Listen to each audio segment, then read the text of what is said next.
You know, when I was in high school, I played on the basketball team, and we were at a basketball tournament. We're staying at this hotel, and we won that night. We all decided to go outside and walk down the street to this little 7-Eleven. And that's when we found it, a VW bug.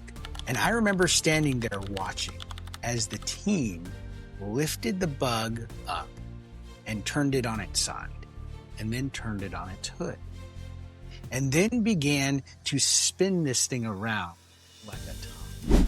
But because the excitement of the game and the win and chemicals in our brain, it just began to build on itself. And we began to one-up each other on what we could do. What started as jumping on the bed ended up in a felony.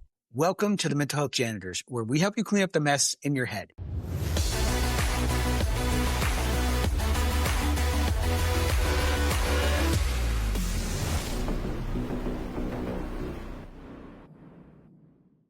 I'm your host, Sgt Q, and with me, as always, Doc Jess. Welcome. Thanks for being here. And every one of the boys on my high school basketball team are now cringing because they remember that story. Jess, we see this is not anything that is abnormal. This is actually normal behavior when large groups of people get together. The energy starts to increase and people's behavior starts to get worse. This is a phenomenon we see happen at sporting events. When their teams win the Super Bowl or win the World Series, it doesn't even have to be in the same city that the game was played, but the victor team goes out into the streets and riots kind of happen. And then people need something for all of that exuberant energy, someplace for that to go. Now, what cities have done now is say, hey, the next day we're going to have a parade, giving people an outlet for that energy so they know that, okay, we're going to have a way that we can celebrate. But back in the 90s, that didn't happen. It was just we won, people took to the streets, they brought down light poles, they lit cars on fire, they lit dumpsters on fire and pushed them down the street. Like, this is what happened. Now, cities have found a way to try and mitigate that by having these celebrations the next day or 2 days later, a place where people can put all that energy. But that's not always been the case. And we still see some of that behavior in modern day riots. And we see that even today when modern day protests turn into riots. Or turn dangerous. Dangerous. Yeah. And so it's all fun and games, reminiscing about stupid teenage stuff that we did. But if we're going to really talk about truth and honesty here, it's getting to a dangerous level in the society that we're living in. Oh, yes.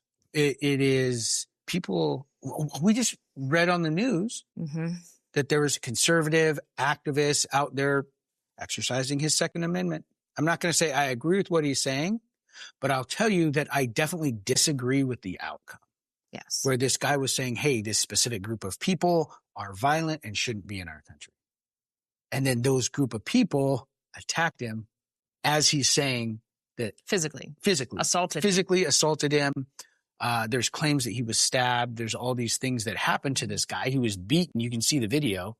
He had to have staples. Yeah, where he's protesting against these people coming to our country and being violent. And he says something about it, and then guess what?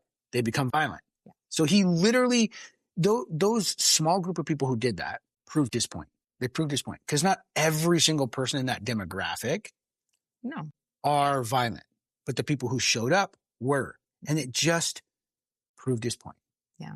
It gave him more talking points. It validated the statements that he was saying because they were not emotionally mature enough to handle that conversation. Right. In this political climate, you see it on those extremes on both sides, right? And absolutely. And I'll tell you what, I see it on both. And it's so sad to me because I even have to operate that self-awareness. I'll read something on social media and I'll be like, yeah, because it helps confirm my negative bias. Confirmation bias. Yes. Yes. And I'm like, that's good. And before even thinking about it or fact checking it, I want to share it. Like, that's my initial reaction. And since we just had Easter and everybody's fresh on the Holy Spirit and the resurrection of Jesus, I got to be honest with you. It's my flesh. It's my flesh. Okay. It's my flesh wanting to share that to confirm my biases. Okay.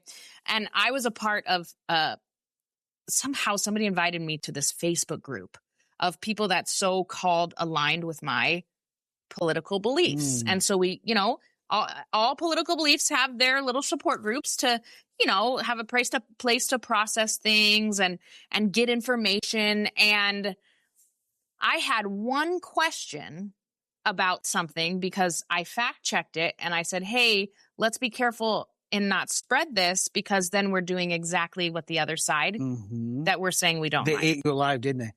Dude, these far-right conservatives ate me alive. And I couldn't, it was so horrendous. It was so ugly, their behavior towards me when all I was like, let's make sure we're sharing real things. They acted the exact way they say they hate the far left acts. And I said, it is everywhere. It is both sides, up, down, front, back. Like it is everywhere. I see that in real time. I run the largest community group in Auburn. It is huge, 3 times the size of any other group. And if I take down something a conservative says, then I'm some crybaby liberal and I get some of the worst hate mail. If I take down some inflammatory stuff that a liberal says, then I'm the KKK and I'm a neo-Nazi and I'm a fascist. Like I mean, the hate mail that I get. So what's funny is I'm still fighting Facebook on this. So they took down one of my posts because they said it was hate speech. Right. And I'm still 6 months ago and I'm still fighting them through the algorithm, thing that I can fight. Right. Because you can't talk to anybody directly. So I'm using their system. But all that I did was I took one of the messages that somebody sent me that was super inappropriate. And I said, don't be this guy. Don't act like this. And I just posted a screenshot of what the guy said. And Facebook flagged that for me with hate speech. I'm like, but this was something directed to me. And I was using this as an example of what not to do. But I still got flagged on that. So what you're talking about, getting it from both sides, I see that being the creator and moderator of this group. And when I put something out, people say it all the time where it's like, oh, well, he's just spreading that ideology because he can silence voices he doesn't like. When people rag on me all day long on both sides, I literally get it from both sides. And you're right. There are vile people on both sides. Those are the extremists. The majority of us live in the middle. And the majority of us don't like either. No matter where our political leanings are, we don't like the extremes on either side. But if you've experienced that extreme, it does make you feel a certain way. I don't care. I don't care how many times I tell myself, oh, they're just emotionally irregulated and don't have the maturity emotionally to be able to, I can tell myself that all day long, but it still pisses me off. It still makes me angry. It still makes me frustrated. It still hurts me because I'm not heard. I was misinterpreted. I was misunderstood. All of those things bring about these negative feelings. And so that's why I can have a little bit of empathy for these people that go to extremes to stand up for what they believe is right or believe they're actually doing something good. And they've just, their sense of reality has just been tainted. I deal with that. And there's times that I want to share things, but I don't. I can tell you how many times I've typed things out and been like, no. So you know what? You know what I do? I share them with you. So the 4 of us, me and my wife, Jess and Billy, we have this group chat where we will share things back and forth that we wouldn't share publicly. Not because we're embarrassed by it or anything like that, but because we know that it's inflammatory and we don't want to add fuel to that fire. And so that's one thing that I've learned how to do to be able to alleviate that pressure that I feel about being justified or validated or just wanting to share this information. Like, can you believe this happened? But I wouldn't share it publicly because I don't want to continue to create that inflammatory situation. And I don't want to I don't want my name associated with things that are inflammatory. So everything I post is fact-based, verifiable. And here's the funny thing. Here's what I've learned. is even those people who are saying those inflammatory things and all that stuff, it doesn't matter how many facts you bring them. You could bring them research after research after research and they're always going to find some reason to discount it. Oh, you just looked that up on AI. Well, yeah, doesn't everybody? Yeah. Well, you just Google that. Well, yeah, bro. Of course I did. And it brought me to the source. And here's the source documentation that comes from the Department of Labor about how many jobs have left the state. Yeah. Like, this is not my feelings. These are facts. Yeah. But it doesn't matter. You're never going to convince those people online about these things. It's just never going to happen. And so when people don't feel heard, then they act out even more. And we end up with these violent situations. So that's one thing I do, Jess. So we've educated you guys a little bit about the brain-body connection, about these situations that happen. So what's one thing that people can do to emotionally regulate through those situations where they can kind of feel powerless? Right, man, I am a broken record. I'm always going to come back to the foundation of self-awareness. You know what's so interesting to me is every single human being would agree with this statement. Okay. And come at me if I'm wrong. I'm not wrong. I promise you, every single human being would agree with this statement. The statement is, everybody makes mistakes. Why is it so freaking hard for us then when we do make a mistake to say, I made a mistake? Shame. Yes. Shame. I think it's shame. It is for me because I feel like it's directly connected to my identity if I'm wrong. Yes. But if you think about the statement that everybody will agree with, everyone makes mistakes. Then when we make a mistake, we shouldn't feel shame. Yes, correct. Because we know that everybody makes mistakes. Yeah. All right. So this idea, this concept we're talking about, Jess, give us a little bit more detail on it. If you can admit that everybody makes mistakes, but then when you make a mistake, it's really hard to say, ooh, I made a mistake. What that is a micro cognitive distortion. It creates that part in your brain that wants to protect you from feeling that shame. And so it does. It protects you from feeling that shame. And that means we end up digging ourselves into deeper and deeper holes. A great example of this is I just got finished writing my marriage book. Okay. The whole marriage book is putting myself on the coals and letting the whole world know all the areas of my marriage that I went wrong. And it's because how many times did I go looking for a marriage book to read and then kind of put on my husband's nightstand to hope that he read it? How many times? I can't even count because it's been a lot. Because my focus was on him needing to change. Because I was in my own head, in my own pain, in my own struggles. Okay. And so an example of a microcognitive distortion like this is knowing that our initial response to any kind of correction, that a lot of human beings, I can tell you this all day long, most human beings want to take the posture of being defensive, even me. But it's so much easier to see other people get defensive, right? And I can even say that. Everybody kind of struggles with getting defensive. But in the moment with all those emotions going, I'm blind to my own defensiveness.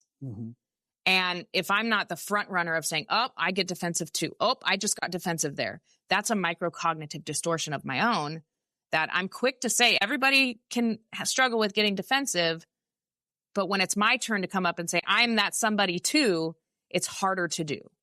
And so then that shame of not admitting that I was defensive really takes root, and I dig myself into a deeper hole, trying to justify why I said something, trying to explain away why I got smart back with you, all of the things that go through my mind to confirm that that is a cognitive distortion of my own. That's a great example, Jess. And so we talked about this big idea of these protests that happen and how things get out of hand, and it's just a small group that does it, that are the extremists, which nobody likes. Nobody. And we don't want to end up in either one of those extreme camps. And the way that we can avoid that is by looking at these cognitive distortions that are happening. These microcognitive distortions that if we leave them unchecked, they will lead us down that path, because then we dig into this position and we push people farther away that have alternate views.